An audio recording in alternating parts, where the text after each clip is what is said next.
जाना कहाँ है आपको?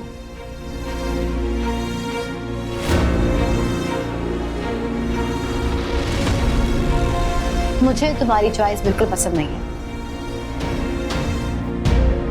आई एम योर हस्बैंड, कोई बंदर नहीं हूं मैं जो तुम आवाज लगाओगे मैं नाचना शुरू कर दूंगा। बदलते हुए रवैयों से लगता तो नहीं है कि आप किसी दोस्त के साथ डिनर पे जा रहे हैं। एक तो मर्दों को समझ नहीं आती। मेरे बाथरूम में चले।